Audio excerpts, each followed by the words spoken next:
Olha aí, nação! Flamengo empatou com São Paulo 1-1, mas o Palmeiras perdeu sua partida com o Atlético Mineiro, jogando no Allianz Parque. E, meus amigos, o Flamengo aos pouquinhos está subindo. Agora são 6 pontos a diferença, o Flamengo ainda tem um jogo a menos. E eu quero ver a imprensa paulista falando aí a derrota do Palmeiras, quero ver falando da vitória do Flamengo. Chega aqui, dá aquela moral, deixa o seu like. Se você não é inscrito aqui no canal, se inscreva e ative o sino das notificações para você receber sempre as informações do Flamengo.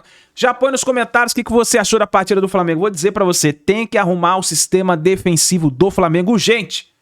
Urgente, porque essa partida aí, ó, se o Flamengo tivesse ganho, o Flamengo estaria apenas 3 pontos, ou melhor, 4 pontos de distância do Palmeiras. Bom, vamos lá. Vamos pro vídeo de hoje, Cretz, canal ESPN Brasil. Com a posse da bola, o Atlético ia tentar se defender, e aí tem uma bola longa no Cacierra, que além de ser um cara alto, ele também é rápido, então ele consegue, muitas vezes, reter a posse da bola e levar o time à frente. Quando você recua, né, quando você joga no contra-ataque, existe essa necessidade de você ter um cara lá na frente que consiga segurar a bola ou brigar com os zagueiros na velocidade. Então, em determinado momento que eu entendi é que o Atlético conseguiu se aproveitar das brechas ainda ali dos 3 zagueiros, né? Porque o M. Martínez jogando aberto, a gente falava na redação que o M. Martínez estava jogando aberto pelo lado esquerdo, como terceiro zagueiro, até a gente lá, o Pascoal também, a gente vendo o jogo todo mundo junto, e ali a gente reparando, ó, o M. Martínez não está como volante, está como terceiro zagueiro no lugar do que foi o Barbosa no jogo anterior, então já deixando bem claro que o Abel Ferreira vai usar, né, esse esquema com 3 defensores. Então, ao meu ver, foi isso. O Atlético Mineiro se aproveitou das poucas oportunidades, uma falha grotesca mesmo, gritante do Carlos Miguel, porque nas últimas rodadas, inclusive, várias e várias vezes o Carlos Miguel salvando, né, 1 contra 1, bola rasteira e tal, mas hoje acaba que num resultado, né, que você perde por 1 gol, é impossível a gente não lembrar de que ele teve uma falha grotesca no primeiro gol do Atlético. Realmente não é mais... Quando o Carlos Miguel chegou no Palmeiras, ele foi um pouquinho questionado ali no início e tal, mas não é mais um goleiro de fazer esse tipo de coisa aí, né? Acontece. Ele falhou, é verdade. Sim. Mas é muito mérito do Vitor Hugo ter acreditado, né? Claro, sim. Porque é muito atacante nesse tipo de bola aí, vira as costas. Não, quando chuta aí, vai pro encaixe, ó, encaixou. Aí. O que aconteceu foi bem esquisito, né? Porque ele tenta encaixar a bola e a bola bate na cabeça dele e aí ele começa a olhar para o alto para tentar compreender onde está a bola. Só que na hora que ele vai tentar compreender para onde está a bola tá quicando do lado dele. Nessa hora que ele está desnorteado. Ele está completamente desnorteado. Mas o Vitor Hugo também, muito oportunismo ali.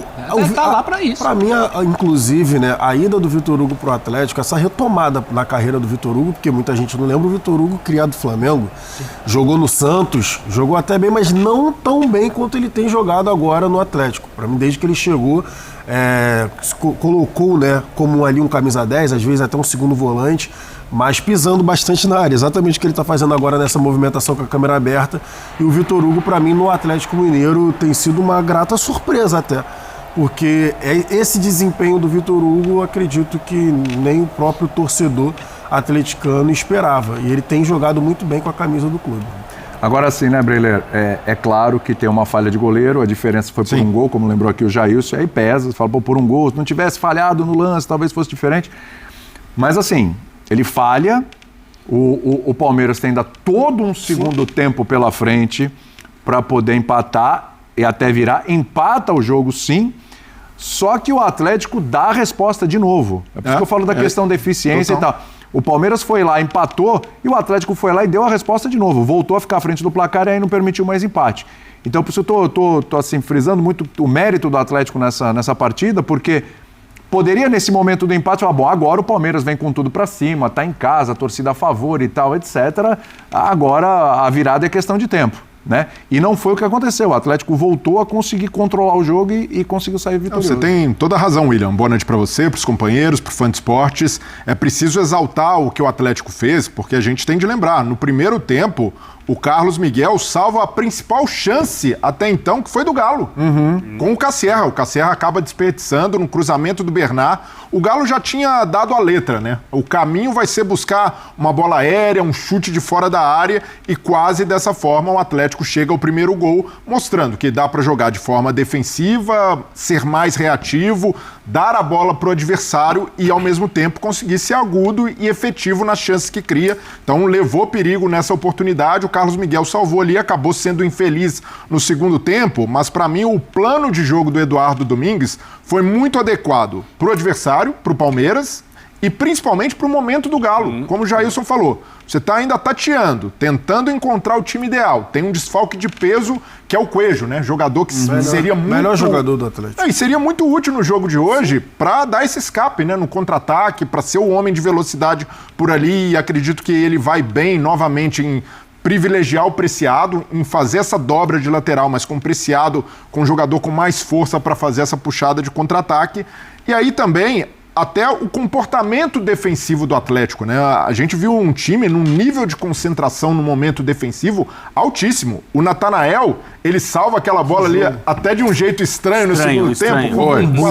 Não descreva, não descreva tão bem o lance. Foi só né? Com os glúteos.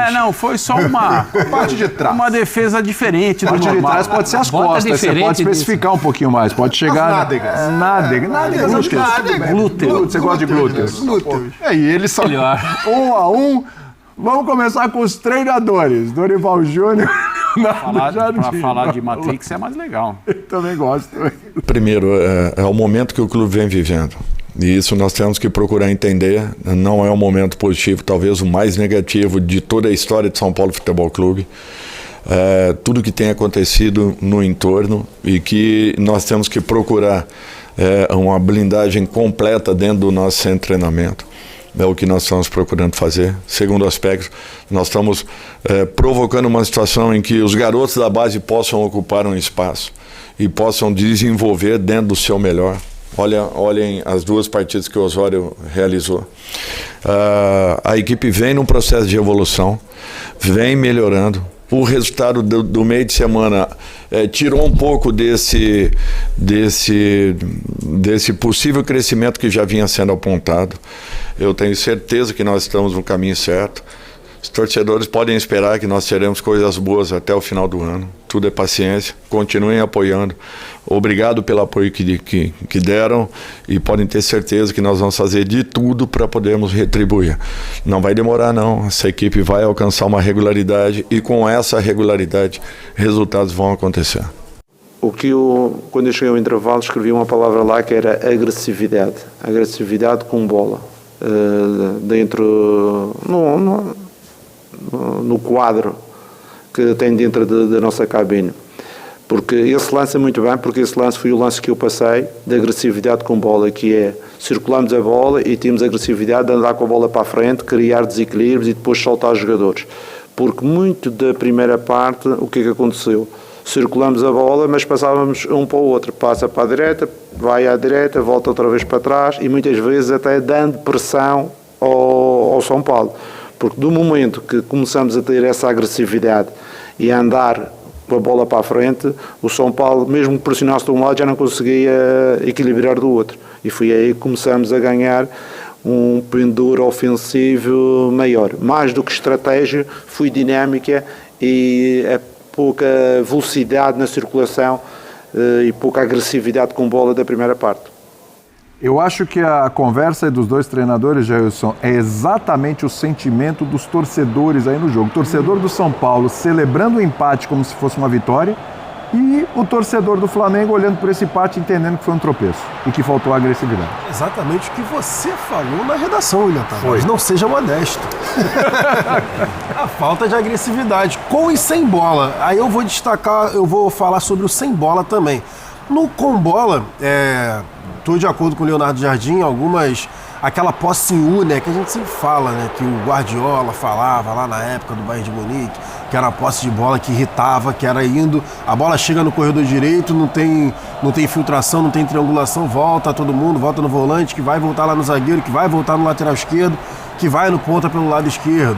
e aí é um U, né? Você acaba formando um U fora da área do seu adversário, e aí que acaba irritando o torcedor, acaba irritando o próprio treinador que está do lado de fora. Mas o gol do São Paulo, além de tudo isso, com a posse da bola, o gol do São Paulo também mostra uma falta de agressividade no sem bola, né?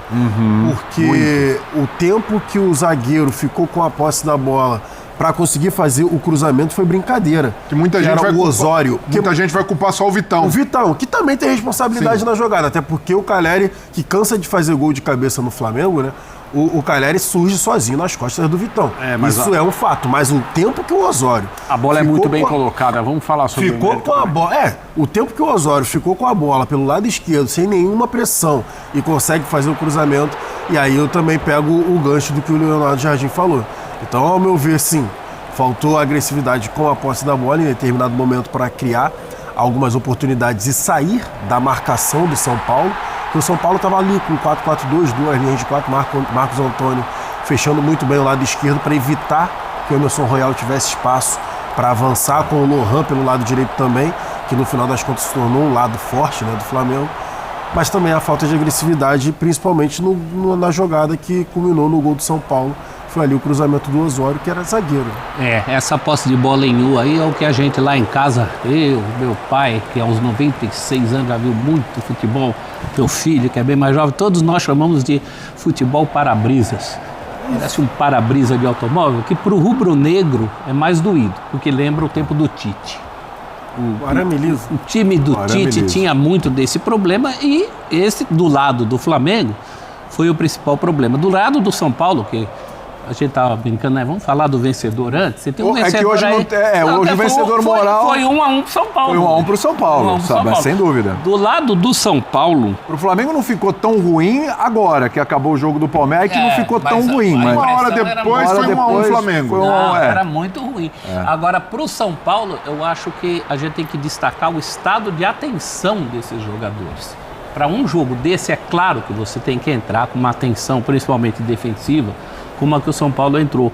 Mas nem sempre isso é fácil. Muitas vezes você entra com essa intenção, toma um gol logo de cara e tudo desmorona. E o São Paulo, durante todo o jogo, esteve muito atento. Agora, foi um resultado muito tricolor, até porque no fim tem o gol do Samuel Lino, que o São Paulo escapa também de tomar o gol ali no último minuto, antes dos acréscimos, dos longos acréscimos, né? Acho até que tinha que dar os acréscimos mesmo, mas foi uma agonia para quem jogava 12 minutos, né? Esse é o lance, né? O lance que seria o da vitória rubro-negra, mas tem o lado do São Paulo, um estado de atenção que eu acho, particularmente, eu mais vi como uma exceção do que como uma evolução, como colocou o Dorival. O Dorival, inclusive, depois da seleção brasileira, se eu fosse ele, nunca mais prometeria nada. Do jeito que ele prometeu. Porque na seleção ficou muito feia aquela história de garanto que estaremos na final, né? Final. No fim, nem ele nem a seleção estavam na final. É porque não estavam juntos, professor. Um cara tão experiente, mais uma vez, fazer essas promessas. Eu sei que é ano eleitoral, mas é complicado. Promessas não leva muito a lugar nenhum, né? Curte o momento do bom resultado que conseguiu. Quem viu os resultados da semana e os desempenhos da semana não esperava que o São Paulo resistisse ao Flamengo. A verdade é essa. E isso aconteceu. Então, ele podia aproveitar um pouco mais esse momento com uma análise mais palpável, como foi, por exemplo, a do Abel. Te surpreendeu a forma como o São Paulo atuou contra o Flamengo?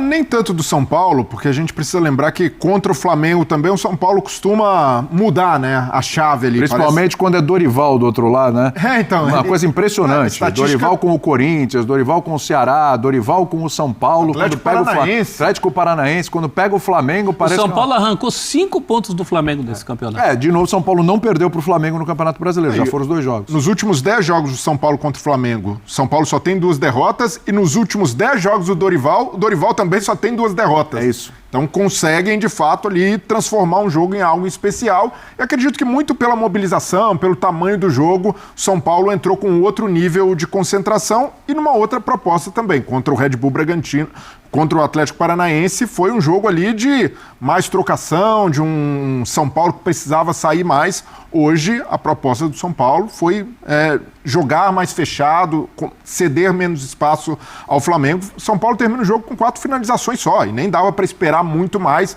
diante do cenário. Luiz Osório muito bem, né? De novo, um jogador de Cotia conseguindo salvar o São Paulo, porque Quando o cruzamento... todos esperavam o Sabino, né? E ele vai de Osório e o Osório fez uma partidaça, né? Uma posição que o São Paulo está precisando muito, né? 19 anos só, muita personalidade, foi bem ali na defesa e o cruzamento precioso, né? Até pela jogada lembrou um pouco o Gabriel Magalhães contra o Japão, né? Que o zagueiro precisa avançar e ele cruza muito bem. O Gabriel Magalhães cruzou no segundo pau, o Osório achou muito bem o Calleri entre os dois zagueiros, mas... Pensando também do lado do São Paulo, porque depois da estreia contra o Flamengo no campeonato também, né, prof?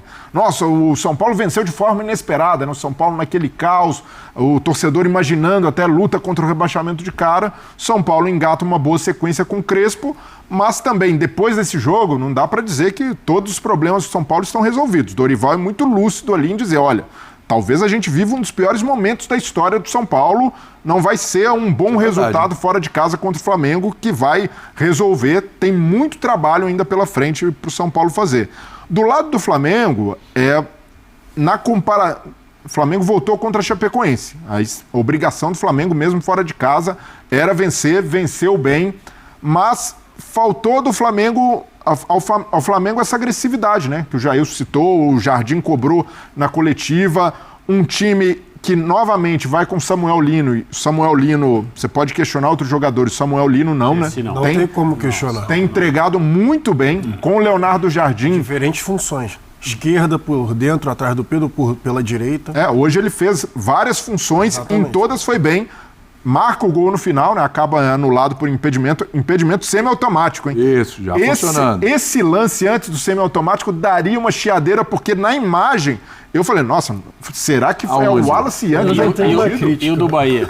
O do Bahia também. Também. Mas eu tenho uma crítica só, uma criticazinha em relação à forma que está sendo a amostragem, né, do semiautomático, porque o lá de fora, que a gente estava mais acostumado, na hora que aparecia exatamente o detalhe do corpo que ficava, né?